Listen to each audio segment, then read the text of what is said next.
Alors j'ai pris des documents à la Bibliothèque nationale à Paris, des témoignages des conquérants de l'époque, des conquérants français. D'abord, des extraits du bréviaire que l'on avait remis aux officiers et soldats qui s'en allaient en Afrique. Cela s'appelait « Aperçu historique, statistique et topographique sur l'état d'Alger ». Voici quelques-uns de ces extraits. Ces contrées sont des terres vacantes, abandonnées aux mauvaises herbes par la paresse et l'indolence des morts. Les femmes du pays sont livrées par la paresse des Arabes, qui passent toute leur vie à fumer, à la turpitude de mœurs extrêmement relâchées. Elles n'ont pas de religion. Beaucoup doutent qu'elles aient une âme immortelle et croient qu'elles ne sont faites que pour la reproduction. Le climat aidant, les femmes sont nécessairement disposées au plaisir. Alors, allez-y, des terres vacantes et des femmes consentantes qui n'attendent que les soldats français. Et puis, à côté, j'ai vu d'autres documents qui marquent l'étonnement des officiers français qui débarquaient en Afrique. C'est Campagne d'Afrique en 1830 par un officier du corps expéditionnaire. Cette terre, qu'on avait présentée comme sauvage et inhabitée, est couverte de jolies maisons de campagne entourées de jardins. Toutes sont bâties sur des hauteurs dont les mouvements onduleux contrastent tout à fait avec l'aridité des côtes de Provence. La végétation y est superbe, et partout des sources et des courants d'eau fécondent la terre. Les fruits y sont en abondance, un grand nombre d'aqueducs amènent les eaux jusqu'à la capitale. Et le maréchal Bugeaud lui-même.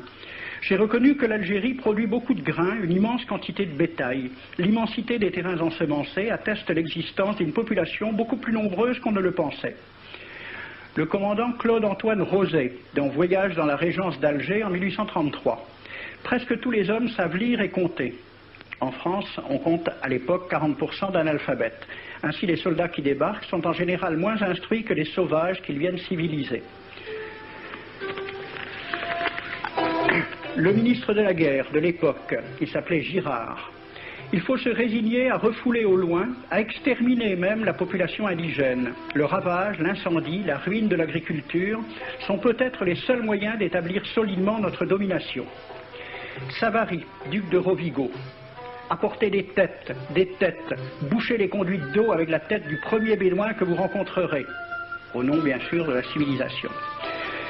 Christian, dans l'Afrique française, un détachement de l'armée parti d'Alger surprend la tribu désarmée des Olifias et massacre sur le champ tous les hommes, femmes, enfants, sans distinction. On parlera de 12 000 morts. Les troupeaux raflés aux Olifias seront vendus au consul du Danemark. Quant au reste du butin, il fut exposé au marché de Babazoun. On y voyait des bracelets de femmes encore attachés à des poignets coupés et des boucles d'oreilles pendant à des lambeaux de chair, au nom de la civilisation. Le colonel François de Montagnac. Selon moi, toutes les populations qui n'acceptent pas nos conditions doivent être rasées. Tout doit être pris, saccagé, sans distinction d'âge et de sexe. L'herbe ne doit plus pousser là où l'armée française a mis le pied. Saint-Arnaud, il était commandant et c'était aussi un mari très attentionné. Il écrit à sa femme « Chère Louise, je suis bivouaqué par une chaleur de 40 degrés au milieu de 20 villages superbes qui ne se sont jamais bien soumis. Je leur ai donné jusqu'à ce soir pour payer les impôts et les amendes que je leur inflige. S'ils ne s'exécutent pas, j'enverrai 3 colonnes brûler tout. » En juin 1845, la tribu des Ouled Riha, chassée de ses douars par les détachements incendiaires du colonel Pélissier, se réfugie dans des grottes de montagne. Ordre du maréchal Bugeaud. Si ces gredins se retirent dans leurs cavernes, imitez Cavaignac aux Béha, fumez-les à outrance comme des renards. Voici le récit d'un témoin, français bien sûr. Voir au milieu de la nuit, à la faveur de la lune, un corps de troupes françaises occupé à entretenir un feu infernal. Entendre les sourds gémissements des hommes, des femmes, des enfants et des animaux, le craquement des rochers calcinés s'écroulant.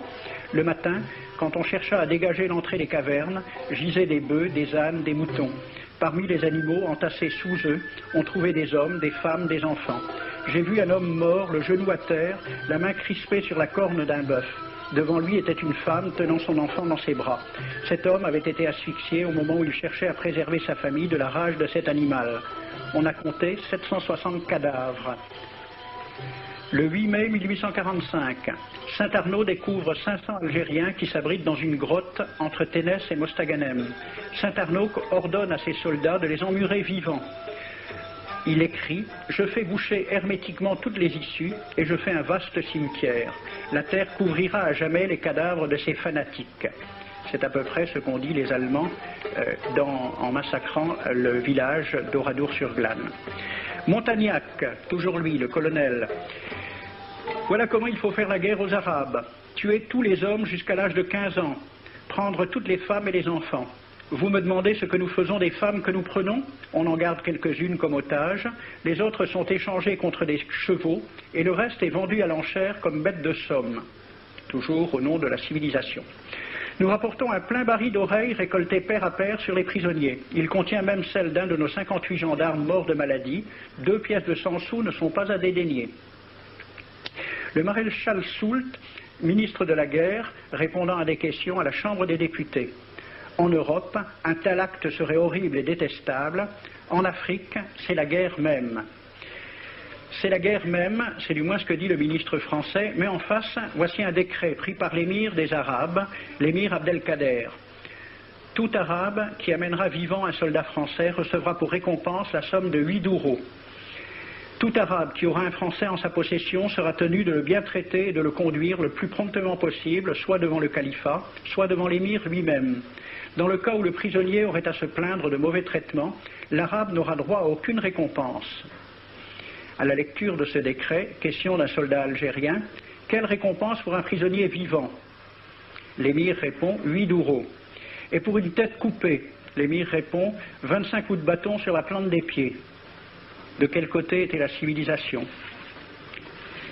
J'ai donc fait ce film avec les citations et des dessins et gravures qui étaient à la Bibliothèque nationale à Paris, et j'ai proposé le film à la Ligue de l'enseignement pour qu'il soit projeté dans les lycées et collèges de France et de Navarre. La Ligue de l'enseignement l'a refusé avec cette appréciation. Quoique très correctement réalisé et basé sur des documents indiscutables, ce film va à l'encontre de toutes les idées qui servent de base à l'enseignement de la pénétration française en Afrique du Nord, ce qui rend sa diffusion impossible. C'était reconnaître que l'enseignement n'avait pas pour but l'éducation, c'est-à-dire l'ouverture vers la réalité, mais l'endoctrinement au service d'une idée politique.